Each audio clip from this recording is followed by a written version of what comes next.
Jovens que tiveram a sua vida transformada por Deus. Histórias verdadeiras de pessoas que sentiram o toque de Deus na sua vida. Porque quando Deus toca, uma mudança acontece. Deus, Ele toca. E esse toque renova, esse toque restaura e refaz a nossa vida. O start começa agora.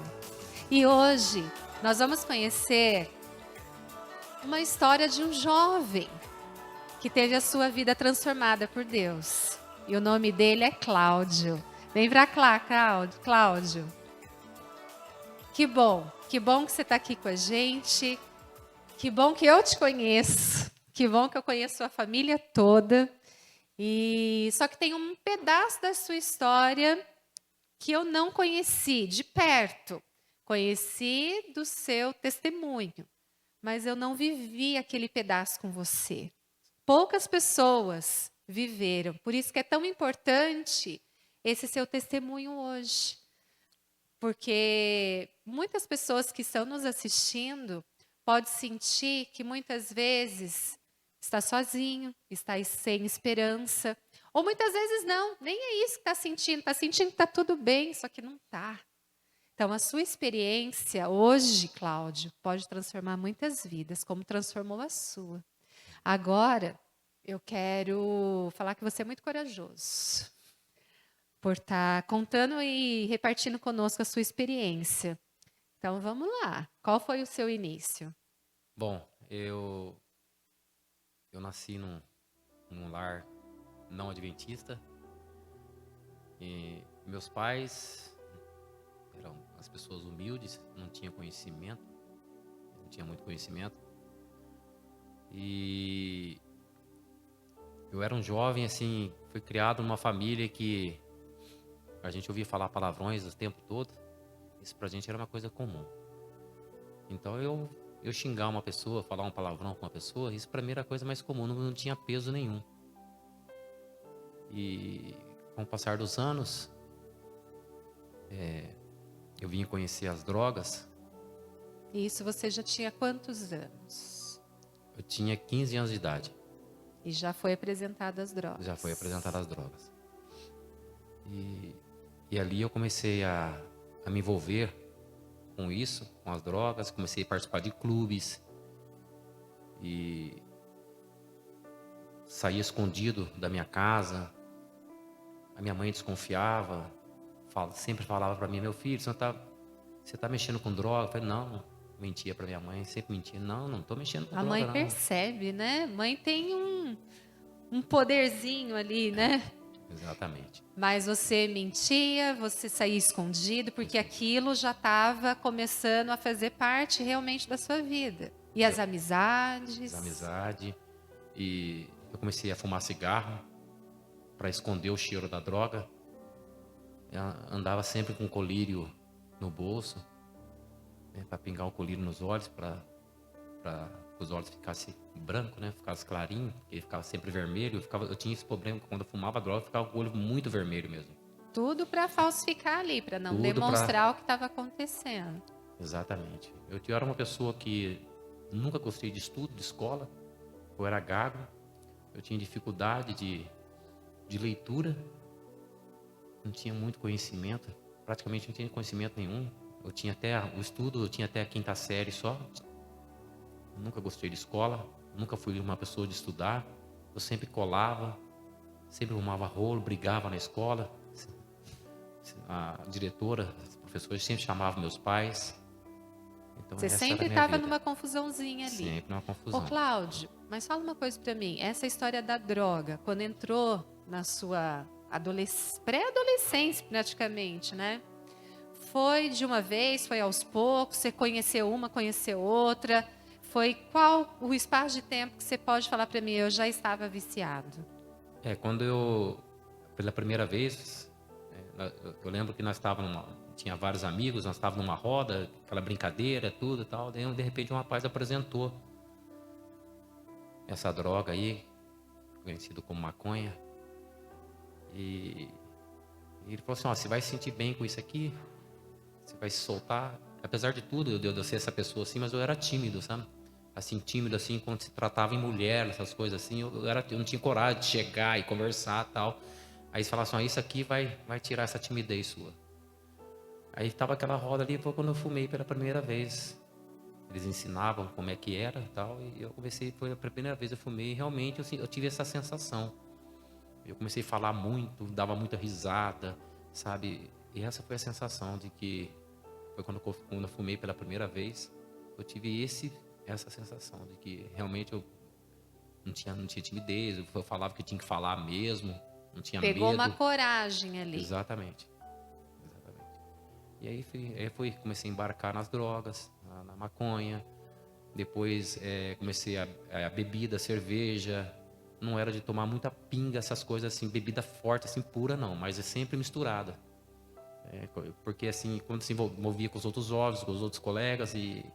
Ó, toma isso daqui, que era umas bebidas conhecidas no meu tempo, que era Fogo Paulista, Rabo de Galo, que tinha esses nomes de bebida, que era uma mistura de uma bebida, Cuba, por exemplo, que era Coca-Cola com pinga, entendeu? Tinha uma bebida lá que chamava, era até um termo assim, vamos dizer assim, um termo até estranho até de falar, mas como se fosse um soco na cara, né? Mas tinha um outro nome que eu não quero falar aqui que era. Mas como se fosse um soco, mas era uma gíria que usava antigamente. E você foi experimentando. Fui experimentando. Era apresentado, já Isso. comecei em uma, vamos Exatamente. experimentar outra, e foi experimentando, Aí quando eu fui experimentando tudo ver, aquilo. exatamente, quando eu fui ver, eu não conseguia largar mais das drogas mais, não conseguia mais largar da maconha. Depois, mais pra frente, eu fui conhecendo a cocaína pela primeira vez, a cocaína. Comecei a cheirar a cocaína, eu nunca cheguei a injetar na minha veia, tive sempre medo de agulha, de sangue, essas coisas, não suportava ver, tinha medo, mas estava cheirando. Mas com o passar dos anos, com certeza, ia acabar chegando nesse ponto também. Eu lembro uma vez que eu queria ir pro clube, mas não queria, eu queria ir drogado pro clube, porque eu precisava de alguma coisa para me chegasse na pessoa, Chegar tal. chegando, né? Foi quando eu tomei cogumelo pela primeira vez. Nós saímos, o rapaz me apresentou, que era um clube que ficava aqui em Santana, próximo da minha casa. Eu lembro que eu cheguei na pracinha, ele encostou a moto assim, levantou o banco da moto e pegou uma sacolinha, um saquinho embaixo do banco e tinha 2 cabeças de cogumelo. Eu não conhecia aquela, nunca ouvi falar aquilo ali, mas ele pegou 2 cabeças e pegou. Eu tinha um apelido naquela época, chamou pelo apelido e falou assim, ó, segura aqui que isso aqui é bom. Eu vou na padaria e já venho já. Aí ele foi na padaria e comprou 2 gibi. Aí ele veio, me deu o gibi, falou assim, ó, come esse daqui que você vai ver, olha... Gibi, aquele docinho? Isso, aquele gibi, que era Doce de de amendoim, amendoim, né? que era um doce de amendoim, a gente conhecia por gibi. Que era o doce de amendoim, ele veio, ele me deu e falou assim, ó, come junto com o doce de amendoim, porque o gosto dele é muito ruim. E realmente era, gosto de mofo, uma coisa terrível. Mas você queria pegar E eu queria, coragem para exatamente. chegar... Nossa, mas aquilo ali para mim foi assim, uma coisa assim, uma sensação, demorou assim para me...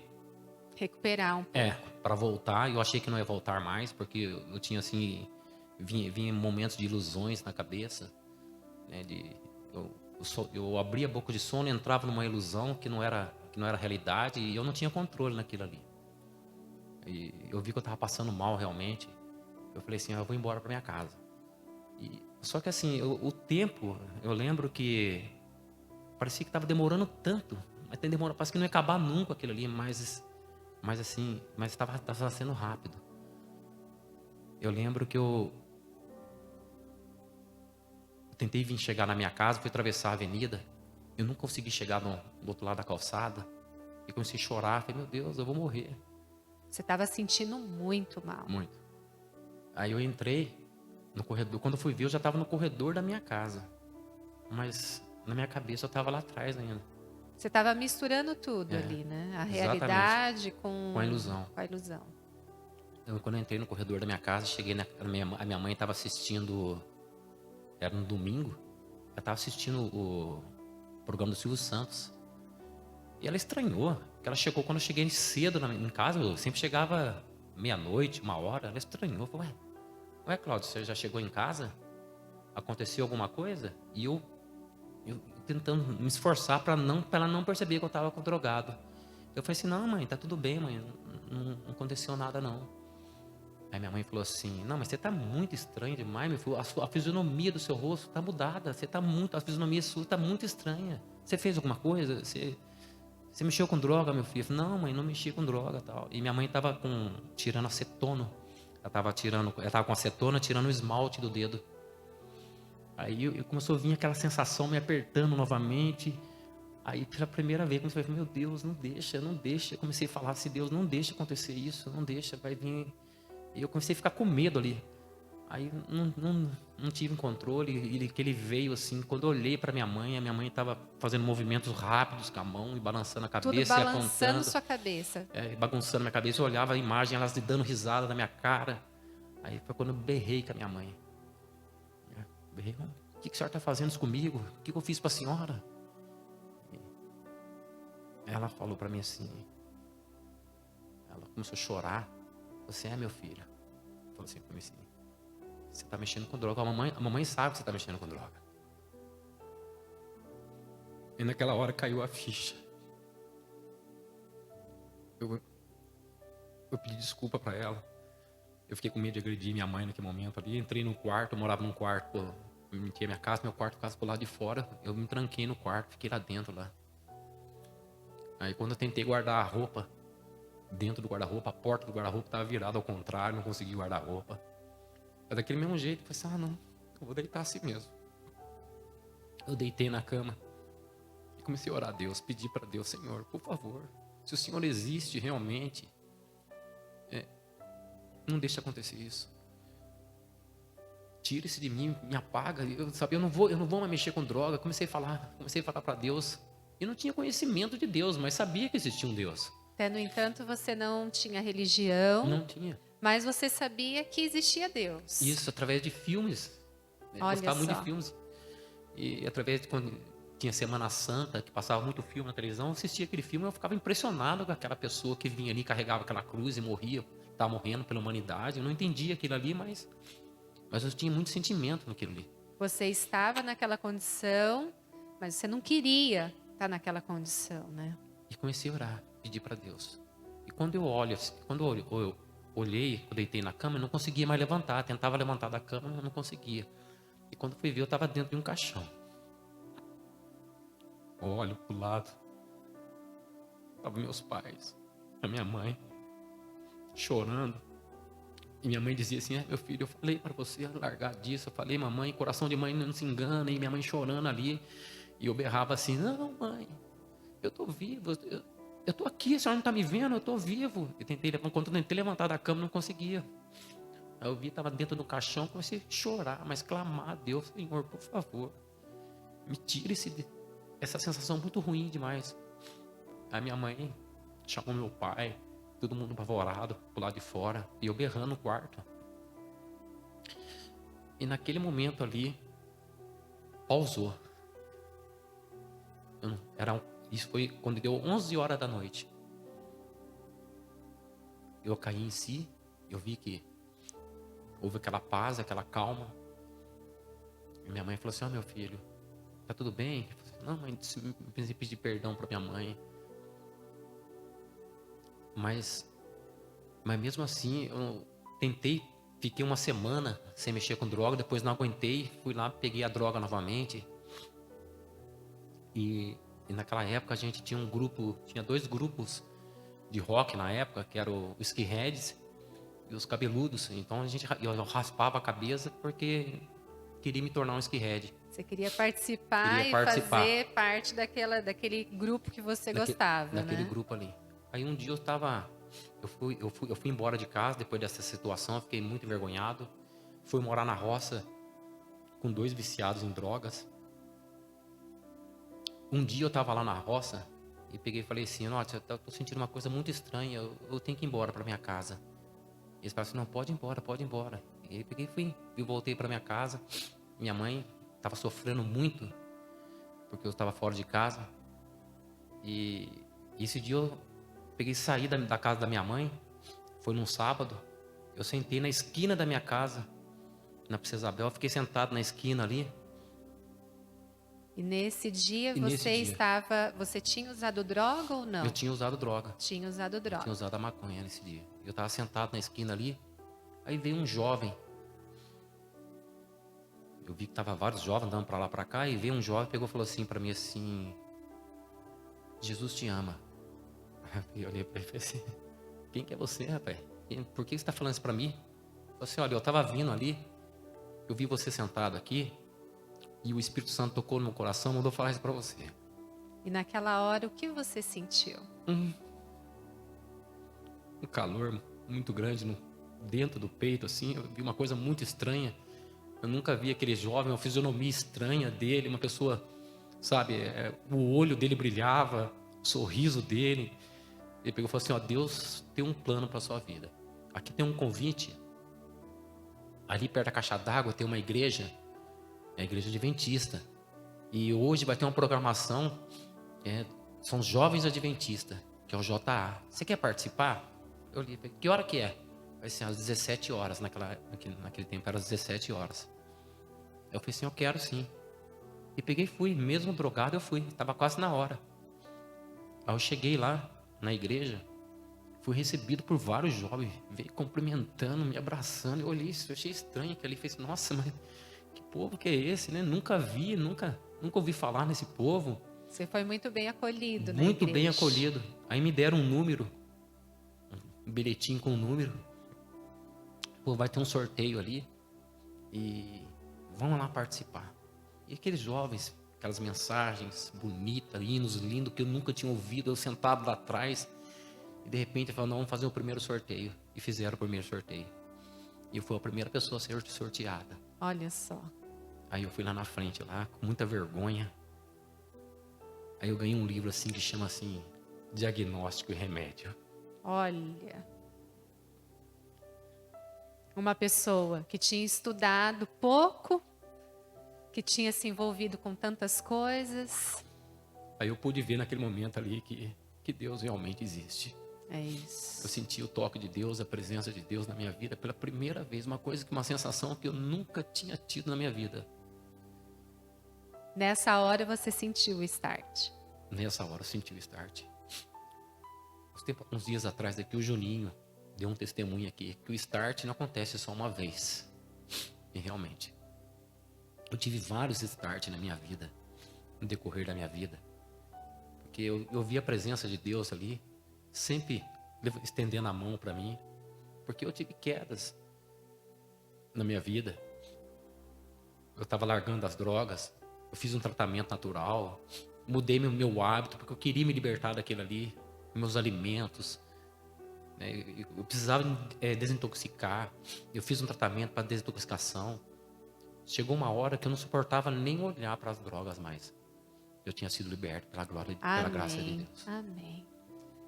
Então a minha vida foi quando eu comecei a voltar a estudar novamente. Senti o desejo, aquilo que eu havia perdido tudo quando na minha infância, estava voltando novamente. O desejo pela primeira vez de estudar.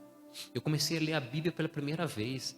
Eu comecei a receber um estudo bíblico, uma coisa que eu nunca ouvia falar, pela primeira vez. Comecei a estudar o Henrique Berg, comecei a estudar o Apocalipse pela primeira vez. Aí eu tomei a decisão. Me ofereceram o batismo, eu tomei a decisão. Quero sim, quero batizar. Amém. Fui batizado. Mas eu vi que estava faltando alguma coisa ainda. Eu lembro que um dia eu estava no meu quarto, estudando a Bíblia, e bateu um desejo muito grande no meu coração. Não, preciso falar desse Deus, eu não aguento. Eu estou aqui dentro, que não começou a queimar no meu peito, assim. Eu saí, eu peguei umas pesquisas e comecei a bater de porta em porta na avenida do Alto Santana. E comecei a fazer a pesquisa e dava meu testemunho. Fazia a pesquisa e dava meu testemunho. Fazia a pesquisa e dava testemunho. E fui indo de porta em porta, de casa em casa. Aí eu cheguei no diretor missionário. Falei assim: olha, tá aqui. Falei: o que é isso aqui? Olha, são 60 estudos bíblicos que eu consegui. Amém. 60 estudos bíblicos. Eu falei: mas como assim? Nós não temos...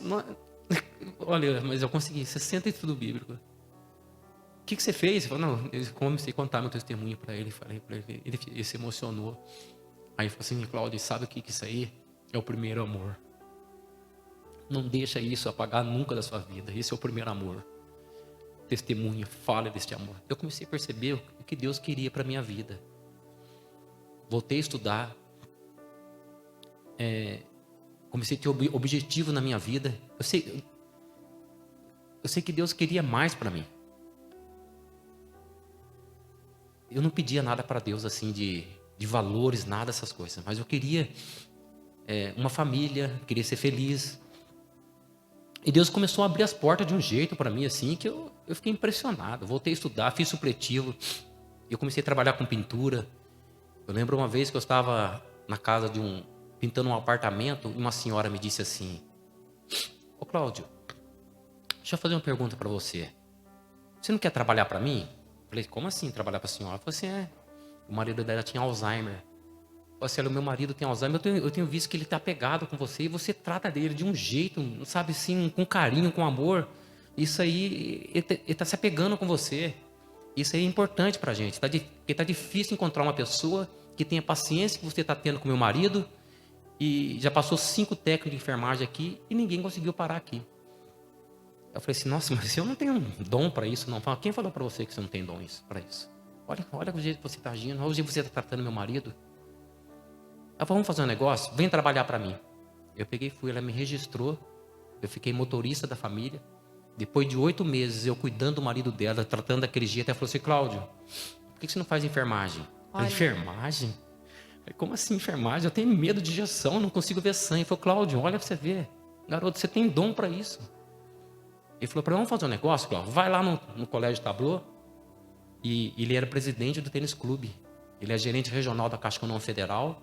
E ele era dono daquele apartamento Netuno ali, no comecinho da Rua 15. Eu saí correndo dali e fui até lá no Tablô, no Colégio Tablô. Quando eu cheguei ali, falei assim, quando começa a próxima turma? Eu falei, já vai começar a semana que vem agora, e só tem uma vaga. Olha só. Falei, só uma vaga? Ele falou assim, puxa, você pode segurar para mim?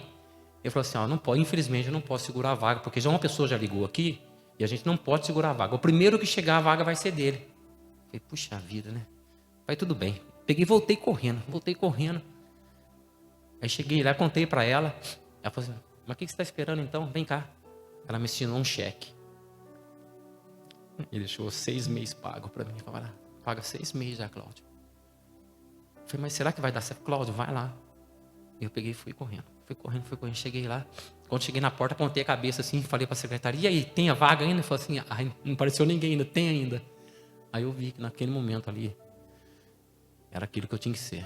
Olha só, um menino que não fugia da escola, correndo atrás da escola. Olha como o toque de Deus renova, o toque de Deus refaz, faz tudo diferente. Eu lembro uma vez que um pregador disse assim na frente, Deus criou o homem para ser uma águia e não um urubu.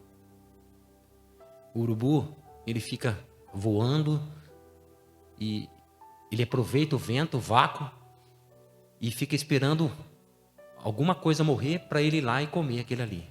Agora a águia não. A águia, ela enxerga de longe e vai atrás. Eu lembro disso aí. E eu comecei a correr atrás daquele ali. Me formei, técnico em enfermagem. E Deus só me abençoou. Foi me abençoando. Construí minha casa, casei, conheci a Marli. A Marli conheci ela através de um estudo bíblico. E depois, que o mais interessante, isso aqui que é que às vezes, eu lembrei de Pedro, né? Quando Pedro negou Jesus 3 vezes, e depois Jesus perguntou, Pedro, tu me amas? Eu amo, Senhor. Então apacenta minhas ovelhas, Pedro. Perguntou pela segunda vez, Pedro, você me ama? Ele falou, amo, Senhor, então apacenta minhas ovelhas. Quando Jesus perguntou pela 3ª vez, Pedro olhou para Jesus e falou, Senhor, tu sabes quanto eu te amo. E Jesus falou para ele, então vai, eu fiz para você, faça para os outros também. É que Deus estava pedindo para mim, Cláudio, o que eu fiz para você, tirei você lá do fundo do poço, e hoje você é o que você é, então vai, faz isso para as outras pessoas também. E eu comecei. Eu achava que a minha mãe viria mais primeiro para a igreja, Mas foi o contrário, foi o meu pai. Meu pai vivia nos bares, jogando bilhar.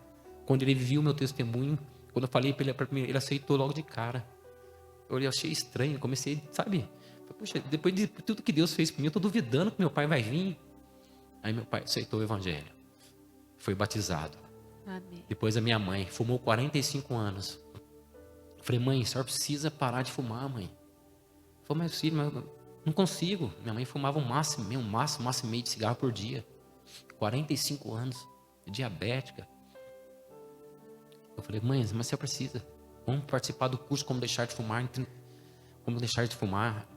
em 30 dias? Em 5 dias. 5 dias, é isso mesmo. Como deixar de fumar em 5 dias? Mas é impossível, meu filho. Eu falei, aí a Marli falou assim, dona Ângela, por favor, vai pra a senhora ver como é que é. Aí minha mãe veio. E foram 5 dias. E minha mãe, leiga, depois daqueles 5 dias, ela nunca mais fumou cigarro na vida dela. Aceitou. Amém. Nunca mais. E foi batizada também. Amém. Amém. Então, assim, eu vi que Deus tinha um plano para minha vida, para minha família ali. Eu agradeço muito a Deus pelo que Deus fez e tem feito até hoje. Eu tive algumas quedas, algumas falhas. Como eu disse, você não tive um start. Tive vários starts. E Deus está sempre estendendo a mão. Falou, Cláudio, está aqui minha mão, Cláudio. Então, por isso que eu senti esse desejo muito grande de hoje dar esse testemunho, mais uma vez. Pelo que Deus fez por mim no passado. E faz até hoje. E tem feito até hoje, que Deus tem feito na minha vida. Aquele dia que você teve, que você sentiu o start de sair e contar para todo mundo o testemunho. Você falou que trouxe no final 60 pessoas. estudos bíblicos. 60 pessoas. 60 pessoas. E hoje, Cláudio, nós estamos aí no Facebook, no YouTube. Só Deus sabe. Talvez a gente não saiba aqui nessa terra. É verdade. Mas só Deus sabe as surpresas que teremos no céu, de pessoas que hoje estão assistindo o seu testemunho. E quando Jesus voltar, pode ser que faça uma fila. Amém. Não de 60, mas de 600, 6.000, não sei. Verdade. De pessoas que falaram, eu ouvi o seu testemunho e hoje eu estou aqui com você. Que Deus continue te usando, sabe? Que a nossa mente não nos limite. Porque nós somos limitados, claro que somos, mas nós cremos num Deus ilimitado. Para Ele não tem limitação. E quando a gente se coloca à disposição desse Deus, Ele Realmente faz maravilhas. E eu tenho certeza que vários jovens que possam estar no fundo do poço, saiba que há um Deus que pode levantar e segurar e puxar pela mão. Exato. É isso que eu quero, que os jovens saibam que não importa o que você é, não importa o que você está fazendo nesse momento. Quando Jesus pediu para os discípulos jogar a rede, quando ele puxou, veio os peixes. Não veio só salmão, mas veio vários tipos de peixes naquela rede ali. Assim é. Existem vários tipos de jovens no mundo aí fora. E nós precisamos pescar eles para Jesus. Eu lembro, as duas coisas muito importantes que aconteceram na minha vida. Foi um hino que eu aprendi. Foi, mestre. O primeiro hino que eu cantei na igreja. Quero ser um discípulo teu. Talvez a minha vida não seja o que tu queres. Talvez ainda esteja de ti distanciado. Mas no entanto, ao ouvir o teu chamado, pensei em ser aquilo que tu queres que eu seja. Mestre, quero ser um discípulo teu. E um verso da Bíblia. O primeiro verso da Bíblia que eu aprendi e me acompanha até hoje. Apocalipse capítulo 3, verso 20. Eis que estou à porta e bato. Se você ouvir a voz e abrir a porta, eu entrarei. Eu entrarei em sua casa e com você cearei com toda a sua família. E foi o que Deus fez por mim. Ele entrou na minha casa e ceou com toda a minha família. Eu quero agradecer muito a Deus, sou muito grato a Deus pelo que Ele fez por mim. Amém. E eu quero que Ele continue me usando como instrumento na pregação do Evangelho. Por esse é o meu desejo, é a minha oração. Amém. Cláudio, eu sei que você é um homem de oração, você gosta de louvar, você é uma bênção para a nossa igreja. Uma bênção para mim, como sua amiga. E eu quero te convidar para a gente ir junto para o céu. Amém. Amém. E olha, enquanto estivermos aqui, eu quero te falar um versinho que está em Isaías 55, verso 6. Busque o Senhor enquanto é possível achá-lo. Clame por Ele enquanto Ele está perto. Amém. Que Deus te abençoe a todos nós. Muito Amém. obrigado.